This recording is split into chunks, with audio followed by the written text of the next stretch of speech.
Waparazzi on wapTV.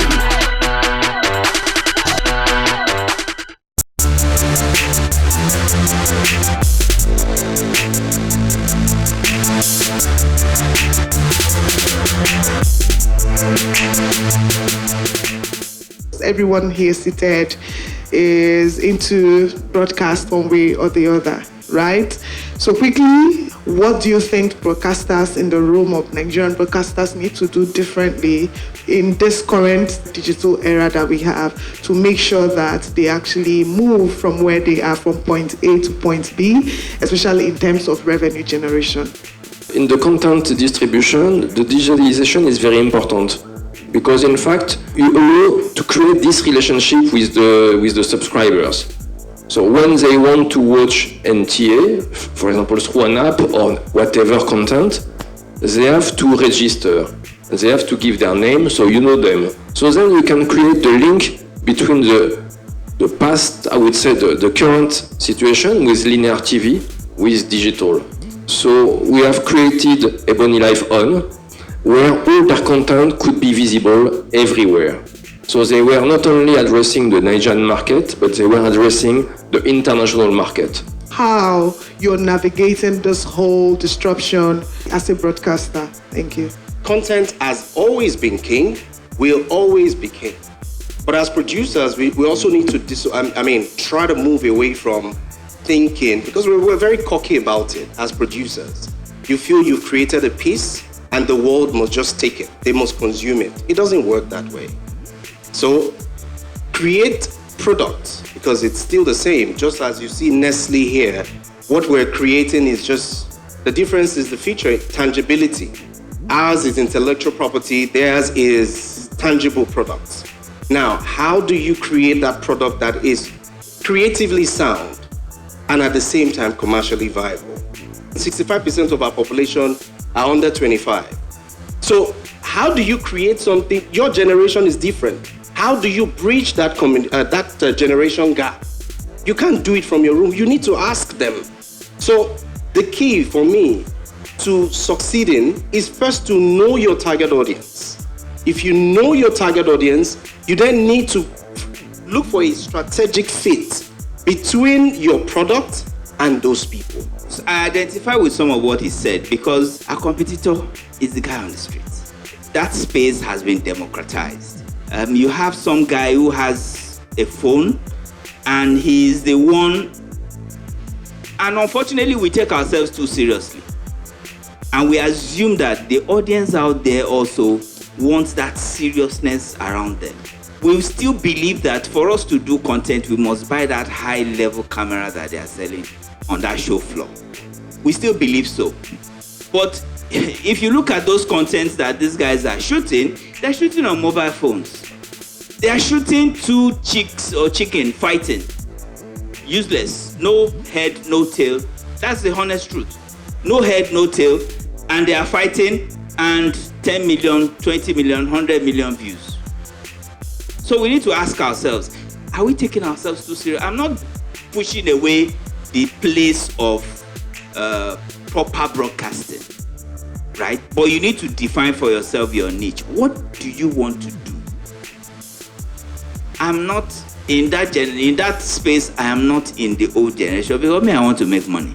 So the important thing for me is, where is the money? I'm following the money.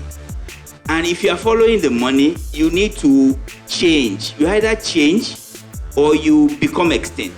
Now that the broadcast spaces has become fragmented in terms of how people are consuming content, how are you also trying to pivot as an independent producer? It will amaze you. My wife is a banker, but most times in the night when she comes back, there are this Angela Nwosu in Dubai. They are talking about Med, Isikak and all that. So sometimes I ask, what and what? But to my own amazement, almost every night. On what platform is that? It's a YouTube. YouTube. It's a YouTube. And the lady, you see 2 million, 2.5 million views, only something to do with meds, house helps. House help. Only. So they are just talking about their house, their own, their house, things to do with house help and all. I think the lady is trying to show that she's not a very harsh and all that to the house help, but is trying to give them sense of belongings and all that. 2 million people are watching it. Every day. So that will tell you that even we are just like you're talking about competitors and other. Yeah, competitors, some of them are living outside the country. Most of our people that have gone in the diaspora, most of them are competing with us here. Because there are a whole lot of their content that people in Nigeria are watching. You know, so the truth of the matter is you have to identify who are your audience. And where they are. And where are they? Find them. You find them. So you have to actually follow them, and you have to be very, very intentional in terms of what you are producing, what you are putting on the not just saying that you want to do a movie just for a movie's sake, because if you do that means you eat it yourself at the end of the day. You know, where I come from, they have a saying, you can cook rice for community, but if community cook rice for you, you go feature up. You know, so you can't go against time, follow the time, especially with these Gen Zs and their razzle. Uncle Charles, children of 9, 10 years, what is Uncle Charles still there? Oh, Charles Nova is there. Okay, this Gen X and stuff, it confuses me. The people are 9, 10. What gen is their own? Gen what? Alphaless. I'm telling you, because I have a 9-year-old at home, and the first time he saw me on my flatmates, I came back, I'm like, oh, Daddy, I saw you fooling yourself on TV. I didn't know when I told him it's your father that is fooling himself, not me.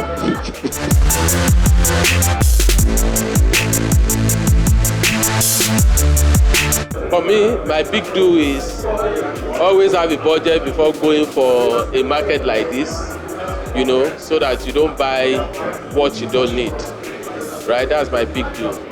My big don't is that never start a production without planning, adequate planning. That's my big don't. Think big, but don't compromise quality. To create content, I must be deliberate. So I will not create content for creation's sake.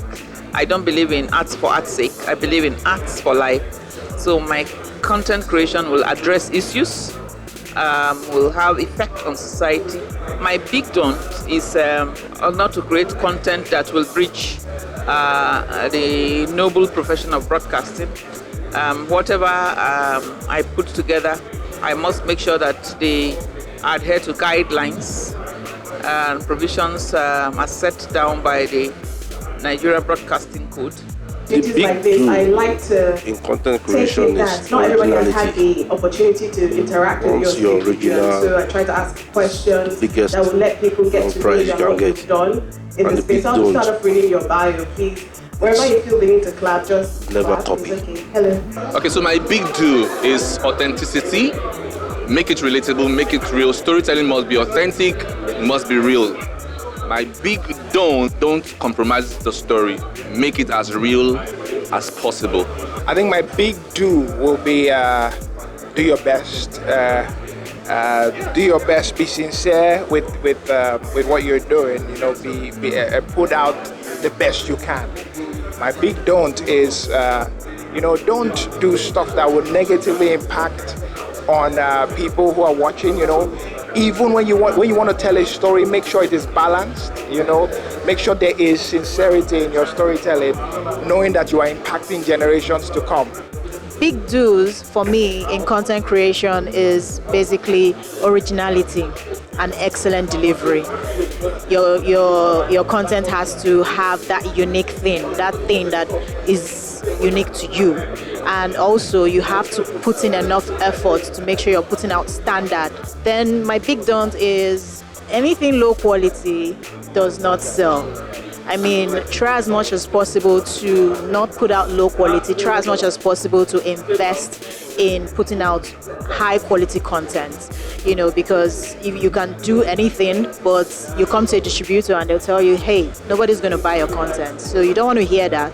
So invest more in creating something that has global standards written all over it. Yeah. When it comes to content, the big do's are, number one, you need to understand your audience. And then gain insights and get to know what the audience wants. The moment you have that understanding, that insight, and then so you weave your story around the insights. Unfortunately, we live in a place where stories abound. It's for you to now know how to craft it and then suit, the needs of your audience. In terms of don't cut short.